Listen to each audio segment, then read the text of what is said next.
हरे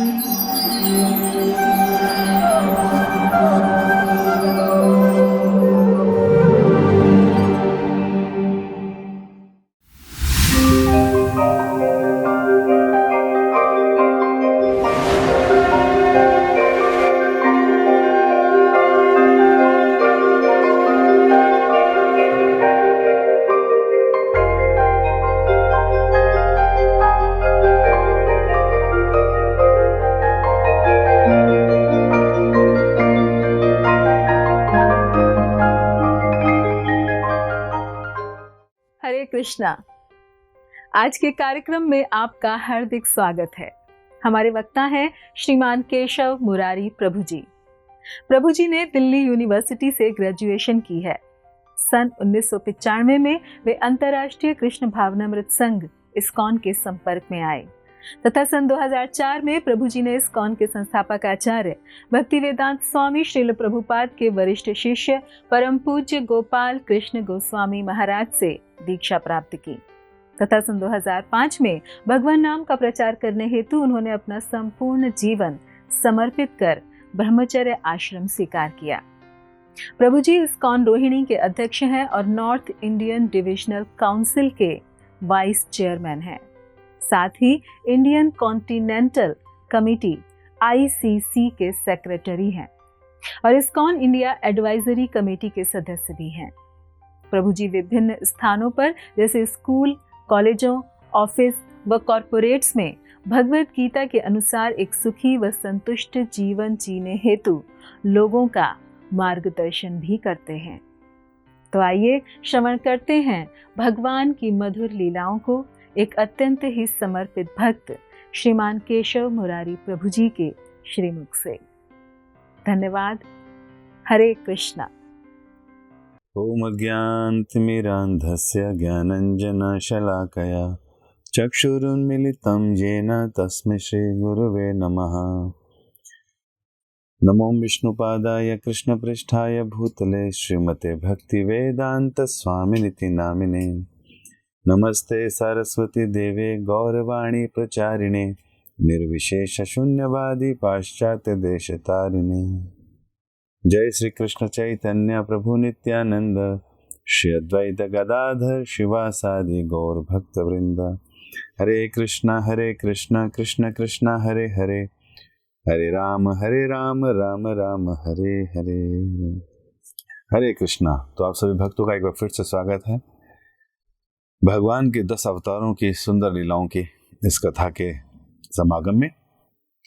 तो हम लोग पिछली बार मत्स्य अवतार के विषय में चर्चा की, उसके बाद कूर्म अवतार के बारे में। तो हम देख सकते हैं भगवान किस प्रकार पहले मत्स्य अवतार, उसके बाद कूर्म अवतार और उसके बाद अब आज हम जो चर्चा करने वाले हैं वराह अवतार के विषय में चर्चा करेंगे। तो कह सकता है कि भगवान देखिए कैसे कैसे घृणित जो हैं योनियों में अवतार ले रहे हैं।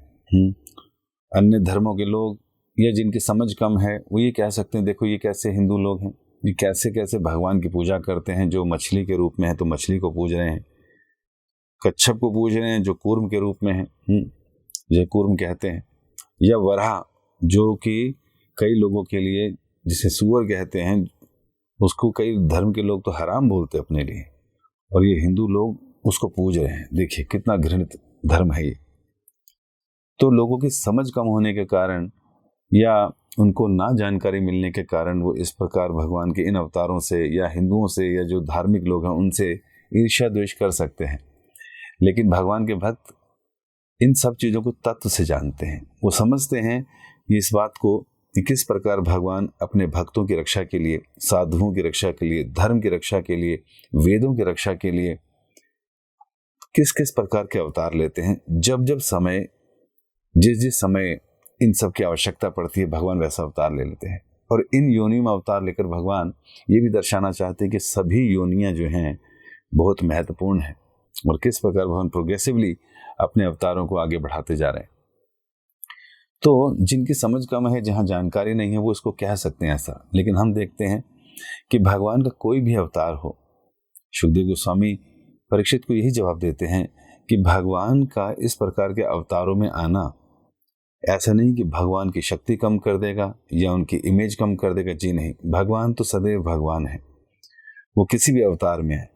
हाँ, देखने में लगता है ये घृणित योनियां हैं, बिल्कुल हैं, लेकिन भगवान का उन योनियों में आना ये भगवान पे प्रभाव या उनकी शक्ति पे प्रभाव नहीं डालता।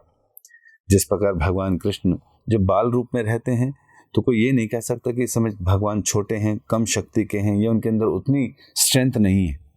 तो भगवान पर्वत को उठाकर असुरों को वध कर ये दिखाते हैं कि भगवान सदैव भगवान रहते हैं, चाहे वो युवा अवस्था में हो चाहे बाल अवस्था में। तो भगवान का मतलब है जिनके अंदर सारे षट ऐश्वर्य परिपूर्ण मात्रा में है और उनके ऊपर प्रकृति के 3 गुणों का प्रभाव नहीं पड़ता, इसलिए वो इस संसार की सारी ड्युअलिटी से ऊपर है। तो जो लोग तत्व से भगवान को समझ जाते हैं, ऐसे लोगों का भी जन्म इस संसार में नहीं होता। इसलिए इन 10 अवतार लीला कथा में हम लोग यही समझने का प्रयास कर रहे हैं कि भगवान के ये अद्भुत रूप, कौन कौन से रूप में भगवान आए मुख्यतः, और उस अवतार में भगवान ने क्या लीला की।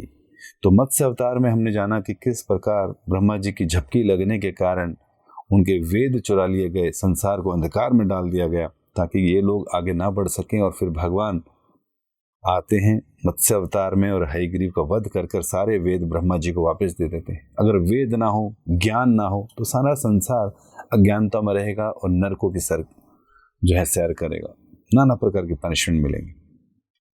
तो इस प्रकार वेदों की भगवान ने रक्षा की। कूर्म अवतार में देवताओं और असुरों के मध्य भगवान ने संधि कराई और कहा कि समुद्र मंथन कीजिए। क्षीर सागर का मंथन किया और उसमें से कहा कि अमृत निकलेगा, वो अमृत मैं देवताओं को दूंगा। देखने को लगता है कि भगवान देवताओं को का पक्ष ले रहे हैं। तो भगवान कहते हैं वास्तव में तमोगुण, रजोगुण, सतोगुण, ये सारे के सारे गुण पृथ्वी पे अवेलेबल है ना। इसी से प्रकृति से हमारा सारा संसार बना। लेकिन जो सात्विक वृत्ति के लोग हैं उनको फेवर करना जरूरी है। क्यों? क्योंकि वो लोग जो है सतोगुण में आ चुके हैं। जो रजोगुण और तमोगुण में है वो लोग अभी भी काम, क्रोध, लोभ, मोह में बहुत ज्यादा फंसे हुए। तो भगवान जो हैं, जो सतोगुण, जो विशुद्ध सत्व के नजदीक है, ऐसे लोगों की रक्षा करते हैं, उनको बेनिफिट देते हैं। अन्यथा भगवान कभी भी किसी भी जो है किसी के साथ पक्षपात नहीं करते। तो यहाँ पर पक्षपात लगता है कि भगवान कर रहे हैं। जैसे स्कूल के टीचर को, जो 10th क्लास का टीचर है, जो 11th में है, स्टूडेंट के मार्क्स को देखकर उसको अलग अलग स्ट्रीम में भेजते कि अब आपके लिए आर्ट्स, आपके लिए कॉमर्स, आपके लिए साइंस। तो कोई व्यक्ति बोले देखिए कितने जहाँ पार्शल है हमारे टीचर, मुझे 40% मार्क्स दिए, उसको 90% मार्क्स दिए, मुझे आर्ट साइड में भेज दिया, इसको कॉमर्स साइड में, इसको साइंस साइड में भेज दिया। जी नहीं, पुस्तकें अवेलेबल थी, टीचर अवेलेबल थे, सबके लिए बराबर एक दृष्टि से पढ़ाया गया। हमने क्या किया उसमें, उसके हिसाब से हमको आगे भेजा जाता है। उसी तरह भगवान ने सारे नियम सारे संसार में सब कुछ दिए। अब कोई व्यक्ति उनको पालन कर गलत ढंग से पालन करेगा तो उसका अलग नुकसान है। जैसे डॉक्टर है, वो एक चाकू का, कैंची का इस्तेमाल किसी के प्राण बचाने के लिए करता है, इसलिए उसको पूजा जाता है, उसकी रिस्पेक्ट की जाती है। और चोर उचक्के उसी चाकू और कैंची से लोगों को गला काटते हैं, जेब काटते हैं, इसलिए उनको पनिशमेंट मिलती है। तो इस्तेमाल कैसे कर रहे हैं हम प्रकृति के गुणों का, उनके प्रभाव में हम कैसे काम कर रहे हैं, ये देखा जाता है। इसलिए भगवान प्रकृति के 3 गुणों से ऊपर हैं, इसलिए किसी से भेदभाव या किसी का पक्ष नहीं लेते। लेकिन संसार के नियम इस प्रकार बनाए हैं कि उनको करना पड़ेगा। तो इस प्रकार कूर्म अवतार लेकर संधि कराकर और मंदराचल पर्वत को अपने ऊपर रखवाकर भगवान ने समुद्र मंथन में मदद की, जिससे कि देवताओं का फायदा हुआ। अब ऐसा कोई नहीं कह सकता कि देखो भगवान पक्षपात करते तो देवताओं के साथ ही लगे हुए, ऐसा नहीं है। क्योंकि हम देखते हैं जैसे जब देवता लोगों के अलावा ये असुर लोग भी तपस्या करते हैं, शिव जी, ब्रह्मा या विष्णु से कोई अवतार वरदान मांग लेते हैं तो उनको देना पड़ता है, क्योंकि उसने उतने मार्क्स लाया है, उसने तपस्या की है, उसको दिया जाता है।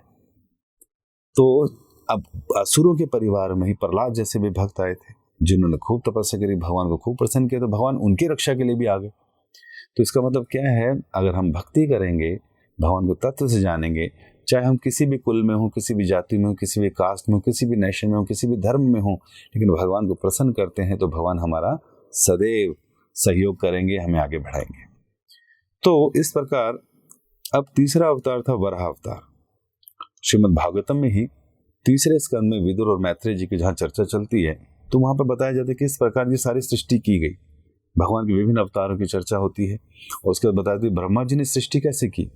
तो विदुर जी प्रश्न करते हैं, विदुर की जो है ये जो सृष्टि हुई उसमें ब्रह्मा जी ने जो स्वयंभू मनु और शत्रुपा को प्रकट किया अपने शरीर से, उसके बाद उन्होंने क्या किया आगे। तो इस प्रकार जब ये प्रश्न आता है तो फिर बताया जाता है कि उनको बताते हैं कि किस प्रकार जब ब्रह्मा जी के पुत्रों ने, जिसमें से 4 कुमार थे, उन्होंने ब्रह्मचर्य का ही पालन करना सोचा कि हम ऐसे ही रहेंगे, तो वो अपनी योग शक्ति से 5 वर्ष के नग्न अवस्था में ही आयु में ही घूमते रहते थे, भगवान का जो है ध्यान करते रहते थे। नारद मुनि ने भी सोचा मैं ब्रह्मचारी ही रहूं और मैं भगवान का सदैव गुणगान करता रहूं। तो भगवान को, ब्रह्मा जी को बड़ा दुख हुआ, क्योंकि भगवान ने कहा था कि सृष्टि करो, आगे बढ़ाओ, लेकिन जो भी संतान हो रही है वो इस प्रकार हो रही है। शिव जी आए, जब उनके नथुने से, उनके भ्रकुटी से प्रकट हुए तो गुस्से में, तो शिव साक्षात रुद्र क्रोध सामने प्रकट हुआ शिव जी के रूप में। उनको कहा प्रकृति सृष्टि बढ़ाओ, तो उन्होंने सांप, बिच्छू और इस प्रकार के जहरीले जो हैं जीवों को उत्पन्न करना शुरू कर दिया। ब्रह्मा जी ने रोक दिया कि बस इतनी ठीक है। उसके बाद फिर उन्होंने शत्रुपा और मनु को प्रकट किया। ब्रह्मा जी से के वाम भाग से और दाहिने भाग से एक पुरुष और एक स्त्री प्रकट हुए, जिनका नाम था शत्रुपा और स्वयंभू मनु। हम अगर अन्य ग्रंथों में देखते हैं, अगर बाइबल पढ़ते हैं, तो बाइबल में लिखा है कि एक व्यक्ति से 2 व्यक्ति आए। कौन कौन? एक आए एडम और एक एव। इन दोनों ने समागम किया और उसके बाद सारी सृष्टि आगे बढ़ी, सारी संतानें उनसे ही हुई। अगर हम कुरान पढ़ते हैं तो उसके 4th चैप्टर, जिसको बोलते हैं अल निसा, उसका 1st वर्स जो है उसमें लिखा है, एक जान से 2 लोग आए, एक थे आदम और एक थी हव्वा। इन दोनों से आगे सृष्टि हुई। तो अब बात तो एक ही कही गई है। एक 5000 साल पहले बोली गई स्वयंभू मनु शत्रुपा, एक 2000 साल पहले बोली गई एडम और ईव, और एक 1300 साल पहले बोली गई आदम और हव्वा। और आगे भी कोई धर्म अगर आएगा नया, तो वो भी यही बोलेगा कि हाँ, एक जान से 2 लोग आए और उस तरह से। वो एक जान कौन थी?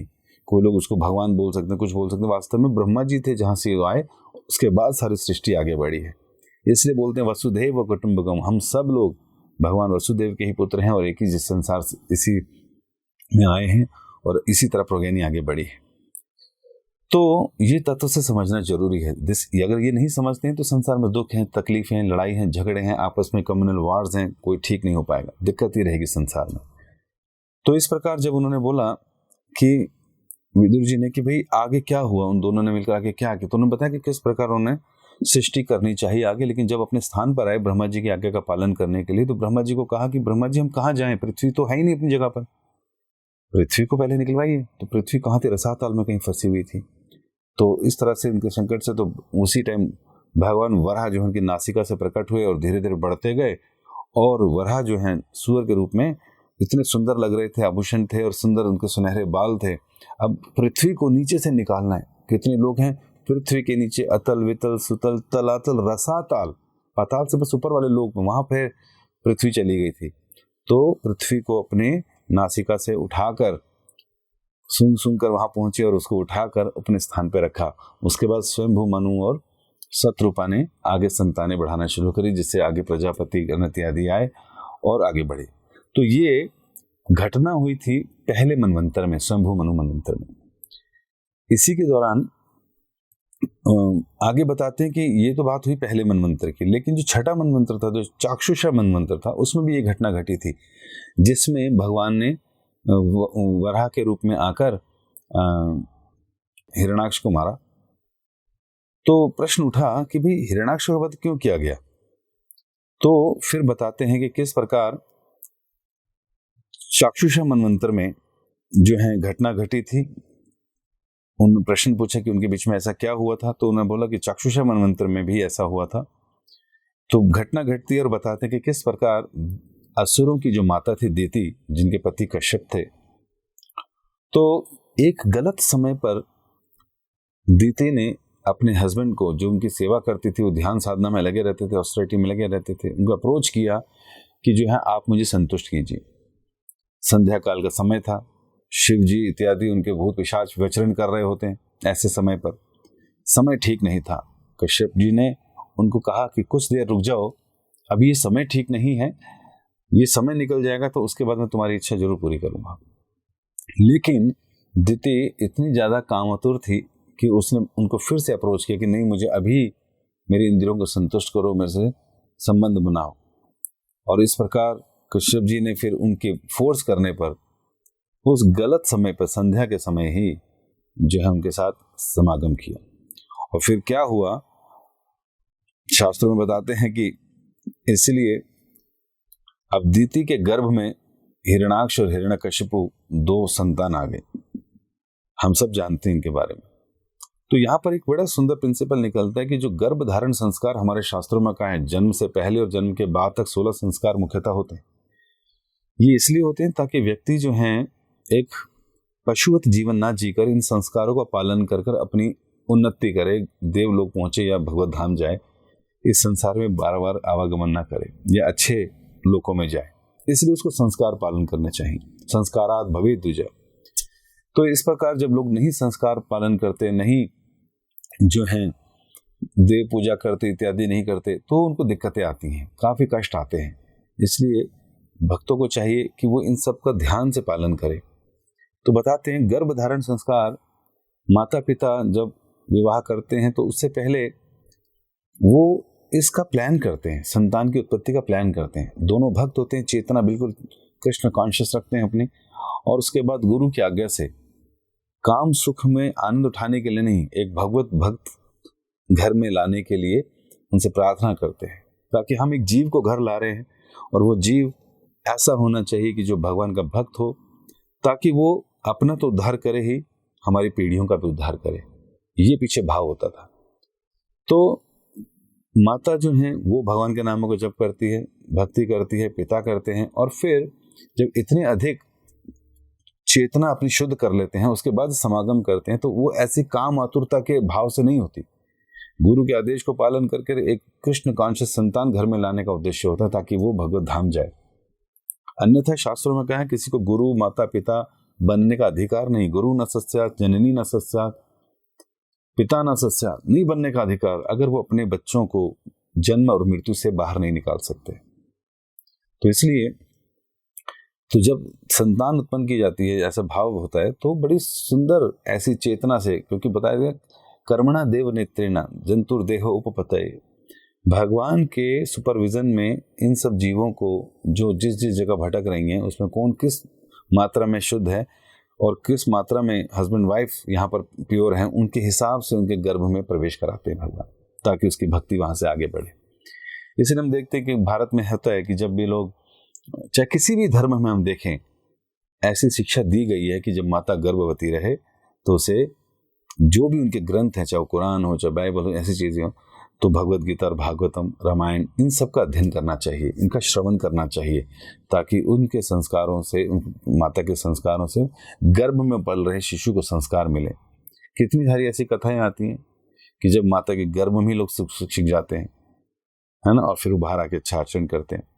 तो इस प्रकार ये हमें सीखना चाहिए कि चाहे किसी भी अवस्था में हो, है ना, जब भी हमें इस प्रकार कुछ करना हो तो उसको संस्कारों को पूरा पालन करना चाहिए, शास्त्र का शास्त्र सम्मत होना चाहिए, गुरु की आज्ञा लेना चाहिए, उसके बाद संतान इत्यादि को करना चाहिए। तो जैसे ही अब क्या था कि प्रेगनेंसी हुई दिति की, तो हर जगह जो है खतरनाक बादल आ गए, ओलावृष्टि होने लगी, जानवर रोने लगे, भयंकर जो है वातावरण हो गया, और हर जगह जो है परेशानी दिक्कत होगी। सारे देवता लोग भी डरने लगे, और सारे के सारे कहाँ गए? सारे के सारे ब्रह्मा जी के पास गए कि हे ब्रह्मा जी, देवता जी ने बोला कि हमें बताओ कि क्या हो रहा है, क्यों ऐसी स्थिति हो रही है, हमें बचाओ। तो ब्रह्मा जी ने कहा कि इस समय जो है कश्यप और दिति ने गलत समय पर समागम किया है, उसके कारण उनके गर्भ ठहर गया है और उसकी वजह से सारी घटनाएं हो रही हैं।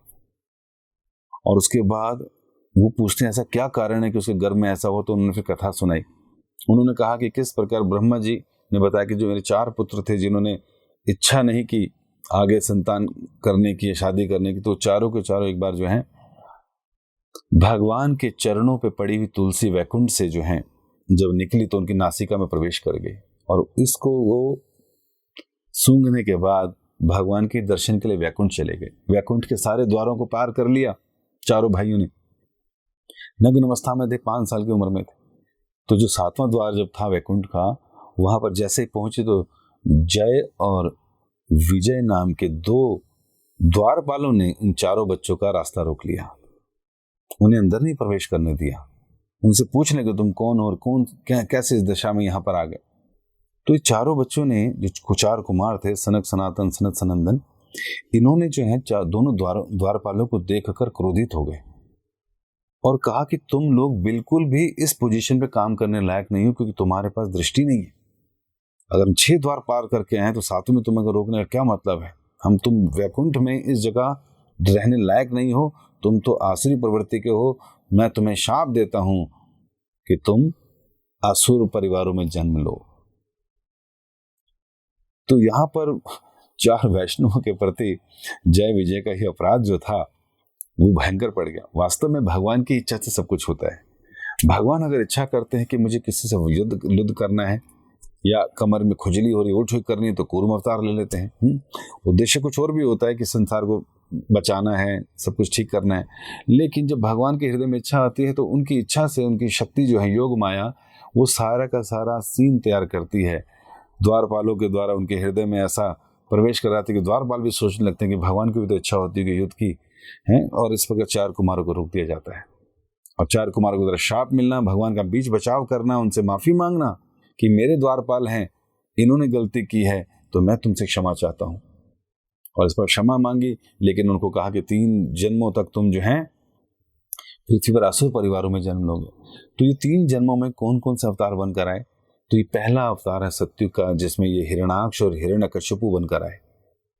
और अगले जन्म में त्रेता युग में ये रावण और कुंभकर्ण बनकर आए। और द्वापर युग में ये लोग आए शिशुपाल और दंतवक्र के रूप में। और भगवान ने अपने द्वारपालों को बोला कि तुमने मेरे बिहाफ पर ये काम किया है तो मैं ही तुम्हारी रक्षा करने के लिए, तुम्हारा उद्धार करने के लिए नीचे आऊंगा। तो अब हम आगे कथाओं में सुनेंगे कि किस प्रकार भगवान आ रहे हैं। तो फिर जब ये लोगों को श्राप मिल गया, अब ये माता के दीदी के गर्भ में आ गए और माता से प्रार्थना करके 100 वर्षों तक उनको अपने गर्भ में रखा कि बाहर ना आए। लेकिन फाइनली जब बाहर आए तो ये दोनों के दोनों इतने ज्यादा बलशाली और शक्तिशाली थे, हिरण्याक्ष और हिरण्यकश्यपु, की इन्होंने उत्पात मचा दिया। अपनी शक्ति से इन्होंने सारे देवताओं को इधर उधर भगा दिया, इनकी हर जगह लूट ली। और ऊपर के लोग नीचे के लोग में त्राहिमाम त्राहिमाम हो गया, सब लोग भागने लगे। ये दोनों भाइयों में इतनी शक्ति थी और सारे के सारे देवता लोग जो हैं इधर उधर भाग रहे थे। यहाँ तक कि हिरण्याक्ष तो हर जगह पहुंच गया लड़ने के लिए। जब देवता लोग नहीं मिले, कोई यहाँ नहीं मिला, कोई वहां नहीं मिला, तो ये समुद्र के अंदर प्रवेश कर गया और वहां वरुण देव से मिला। और वरुण को कहा तुम मेरे से लड़ो। वरुण देव ने मुस्कुराया और कहा कि तुम्हें अपनी भुजाओं पर शक्ति पे बहुत ज्यादा जो है घमंड है ना, तो तुम युद्ध ही करना चाहते हो। देखो मैं तो युद्ध नहीं कर पाऊंगा, मेरी उम्र हो गई। मैं अपने टाइम पर कभी बहुत बलशाली रहा करता था, तब आते तो ठीक था, लेकिन अब मैं नहीं हूं। तो कहते फिर मैं कौन, किससे युद्ध करूं? हिरण्याक्ष ने कहा। तो हिरण्याक्ष को कहा कि ठीक है, तुम युद्ध करना चाहते हो तो जाओ विष्णु से युद्ध करो, वराह के रूप में है। तो कहते अच्छा मेरे से कोई लड़ने वाला है तो बताओ कहाँ मिलेंगे? कहते गर्भोदक सागर में जाओ। फिर वो वहां से निकल गए लड़ने के लिए। आगे कौन मिलते हैं? नारायण नारद जी मिलते हैं। उनको कहते कहाँ जा रहे हो? कहते मैं युद्ध करना। कहते हाँ जाओ ना, जाओ। वो और प्रॉपर रास्ता बताते कि यहाँ जाओ, ऐसे मिलेंगे, तुम जाओ। तो प्रॉपर नारद जी से रास्ता पूछ कर वो वहां पहुंचते हैं और देखते हैं क्या कि जब ब्रह्मा जी से सतरूपा और शंभु मनु प्रकट हुए थे और उनको कहा था कि आगे जनसंख्या बढ़ाओ सृष्टि में, तो उन्होंने देखा था पृथ्वी अपने स्थान पर नहीं है। ये 6ठे मनवंतर, चाक्षुष मनवंतर की बात है। तो उन्होंने प्रार्थना करी कि हे ब्रह्मा जी, हम आपकी इच्छा पूरी करना चाहते हैं, लेकिन स्थान तो दीजिए। तो फिर क्या था, जैसे ब्रह्मा जी इस प्रकार परेशान हुए, ध्यान लगाने कहाँ गए, तो तभी उनकी नासिका से, ब्रह्मा जी की नासिका से, नाक से तुरंत कुछ बाहर निकला। छींक आती है ना कुछ बाहर, तो कौन निकले? वराह भगवान अंगुष्ठ रूपेण, अंगूठे के आकार का छोटा सा सुअर जिसे बोलते हैं वराह भगवान, वो प्रकट हुए। लेकिन तत्क्षण बड़े होते होते हाथी जैसा, गजराज जैसा रूप बना लिया। उनका सुंदर रूप, ये सब देखकर ब्रह्मा जी ने स्तुति करी उनकी। और उसके बाद वहां से वराह निकले और सीधा रसातल की तरफ चले गए। वहां पर जाकर देखा पृथ्वी पड़ी है, तो उसको अपनी नासिका में रखा और अब धीरे धीरे ऊपर आ रहे थे उसको अपने स्थान पर रखने के लिए, कि इतने में वहां पर हिरण्याक्ष पहुंच गया और भगवान को ललकारा, अरे क्या कर रहे हो, छोड़ो इस काम को, मेरे से युद्ध करो, मुझे पता चला कि तुम बहुत शक्तिशाली बनते हो अपने को, आओ मेरे से युद्ध करो। तो इस प्रकार भगवान ने कहा, भाई तुम कौन हो, क्या कहते, आओ मुझसे युद्ध करो, मैं हिरण्याक्ष हूं, मुझसे कोई युद्ध करने वाला नहीं है। भगवान ने पृथ्वी को अपने स्थान पर रखा, जो उनसे स्थान पर है, 14 लोग हैं, तो पृथ्वी बिल्कुल सेंटर में सजाई, क्योंकि पृथ्वी के ऊपर भूर लोग, स्वर लोग, महर लोग, जन लोग, तप लोग, सत्य लोग हैं, और पृथ्वी के नीचे अतल, वितल, सतल, तलातल, रसातल, महातल, पताल। तो पृथ्वी को वहां से ले जाकर सीधा अपने स्थान पर रखा, फिर समुद्र में आ गए और कहा, आप बताओ क्या कहना है। कहते, आओ मुझसे युद्ध करो। वाणी का युद्ध होना शुरू हुआ, है ना, तुम कायर हो, भाग रहे हो मुझसे। भगवान को उल्टे सीधे शब्द बोले, भगवान ने कहा, बातें ज्यादा मत करो, मुझसे युद्ध करो। इधर से सारे देवता लोग देख रहे थे। और उसके बाद जब युद्ध शुरू हुआ, तो युद्ध तो क्या होना था, भगवान ने अपने दाहिने हाथ को, जो वराह रूप में थे, जोर से एक हिरण्याक्ष कनपट्टी पे मारा, और उसी समय हिरण्याक्ष धाम से गिरा और मुख से उसके खून वमन करने लगा, वो उल्टियां आने लगी खून की। और इस प्रकार जो है उसका पूरा का पूरा जोश ठंडा हो गया, मृत्यु, प्राण निकल गए भगवान के एक हाथ से मारने से। तो इस प्रकार भगवान ने वराह रूप रहकर हिरण्याक्ष का वध किया, और ये वही हिरण्याक्ष है जिसने उत्पात मचा के रखा था दीति के गर्भ से प्रकट होने के बाद। और इस प्रकार भगवान ने, वराह जी ने जो है का वध किया और पृथ्वी को वापस उनके स्थान पर रखा, ताकि शत्रुपा और मनु अब जो है जनसंख्या को आगे बढ़ा सके, यानी कि हम सब लोग आ सकें संसार में। इसलिए इस तीसरे अवतार के विषय में जयदेव गोस्वामी जी रचना करते हैं, वसति दशन शिखरे धरणी तव लग्ना, शशिनि कलंक कला इव निमग्ना, केशव धृता सुकर रूपा, जय जगदीश हरे, जय जगदीश हरे, जय जगदीश हरे। बोलो वराह भगवान की जय, जय गोस्वामी जी की जय। धन्यवाद। हरे कृष्णा। ऐसे ही और भक्तिमय कार्यक्रमों के लिए देखिए हरे कृष्णा टेलीविजन, और इसे प्राप्त करने के लिए आप अपने केबल अथवा DTH ऑपरेटर से संपर्क करें तथा और अधिक जानकारी के लिए आज ही डायल करें 7666 839 839।